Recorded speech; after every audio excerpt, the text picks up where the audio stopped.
Hey there, it's Kyle Russell of Crystal Concentrics giving you a brand new edition of my What's in My Flat series.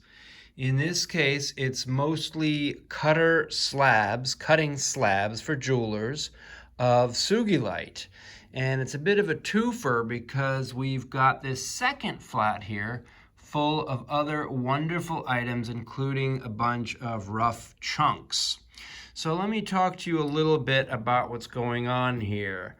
You'll notice some of the colors seem more vibrant than others, and each one of these has been marked with the gram weight.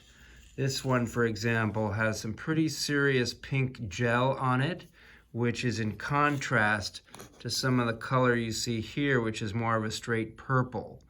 Now, that doesn't mean that it's not an incredibly gorgeous purple. This one's a little bit lighter. You see what I've done from this side to that side is I've actually applied some jojoba oil, which is a long-lasting oil that doesn't become rancid. And in this case, I put it on the other side and it soaked through to this side. And you see this one little area is the dry, non-oiled section. Now you might ask, why did I oil these pieces? And the reason is that if you're at a show, unless you want to put everything in a tub of water, which makes it really hard to separate them and not get everything wet, then the next best thing for me was to oil them so people could see what they look like when they're wet or when they're fully polished. So this side, you see the drabber side is the unoiled side. And this works really well for a number of different pieces like this one, which is actually kind of translucent. I don't know, you can kind of see my finger right through the stone there. Nice 11-gram piece there. And then what I'm going to do, there's another interesting type, which is this one here that has these sort of splotches, these little spotty appearance of the purple.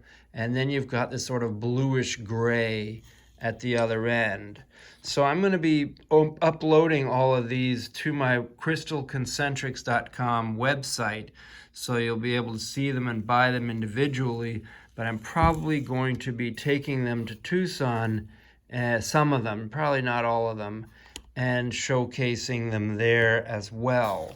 In this second flat, I'm going to bring the second flat forward. You've got some interesting pieces like this nice pyramid. That's 20 grams, very nice.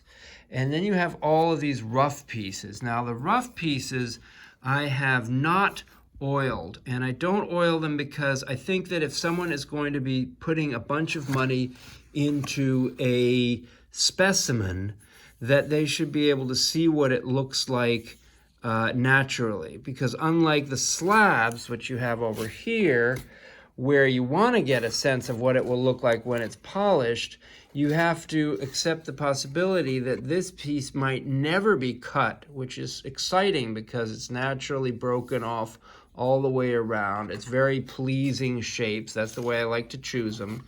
This one I call a pink slab because it really becomes much pinker. And we'll probably do a separate video on those another time. This is one of the only ones, in fact, the only one of the slabs that I did not need to oil because the color is already there. It's quite wonderful. And even though you have all this other stuff, which is not very useful, you do end up having little bits of purple there. So that's been, I'm very fond of this one. It's a gorgeous cut slab, deep purple, with a kind of mountainous natural terrain on the other side. And then a piece like this is one of those natural ones that's unoiled and just gorgeous. But when they go up on the website, I photograph them dry and wet so people can see what the real color is and appreciate how awesome they are. So if these are of interest to you, maybe you know a jeweler, someone who's interested in cutting this, or they just like an awesome specimen like this just to keep for their collection, feel free to write me, Kyle at crystalconcentrics.com.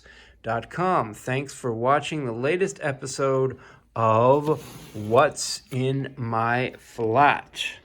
There's the second one, and there's the first one.